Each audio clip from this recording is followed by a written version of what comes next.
Good afternoon, viewers, and welcome to the Copernican Conversation, where I, your host, Violet Parks, interview the famous world-renowned astronomer known as Nicholas Copernicus, who discovered the heliocentric theory and was willing and brave enough to challenge the existing theory at the time, the geocentric theory. Mr. Copernicus, would you mind telling us a little bit about yourself? To start us off, I would like to thank you very much for the warm introduction. Secondly, I would like to share with you a bit about myself. As you already know, I am Nicholas Copernicus. I was born on February 19th, 1473, in Torun, Royal Prussia, now modern-day Poland. And I am now almost 600 years old. Haven't I aged pretty well? You have indeed, Nicholas. Now, would you care to tell us about the theory you discovered? I didn't actually discover the heliocentric model. I built upon the work of, what's his name? It's not important. And I proved the theory he invented using mathematical Interesting. equations. I didn't realize you weren't the original mastermind behind the model. Aristarchus of Samos couldn't sell it to the world, but I did. That has to count for something. Anyway, the heliocentric theory is an astronomical model that suggests the sun to be at the center of the universe, while the Earth and other celestial objects, including the moon and other planets, orbit around it.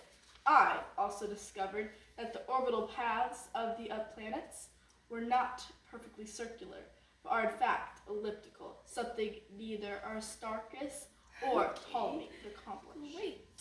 Angel, can you set up an interview with Aristarchus? And would you mind explaining the similarities and differences between your work and the geocentric theory? There are several similarities. They both have a superior celestial object being orbited, and they both attempt to predict the orbital paths of celestial objects. However, the heliocentric theory doesn't require complicated mathematical equations called epicycles to explain the orbits of the planets. The Earth's movement, not epicycles, is causing retrograde motion of the planets. Very interesting. So, how did you manage to get the scientific community to accept the heliocentric theory when others before you could not? Well, I mean, it was me. Look at me. Of course it was easily accepted. Well, according to a lot of documentation, that isn't entirely true, is it, Nicholas? Care to expand on that last question?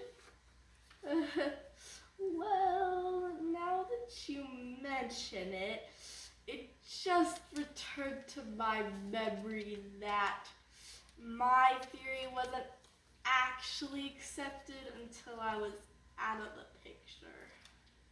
Oh, is that so? And to conclude this interview, Mr. Nicholas, can you please truthfully explain how you think your theory has impacted science of today? I believe that my theory has impacted the world because of the beautiful simplicity that was revealed through my theory. Most of the time, it is the simple theories that are the best theories, and you do not have to always complicate things. Well, that's it for this interview.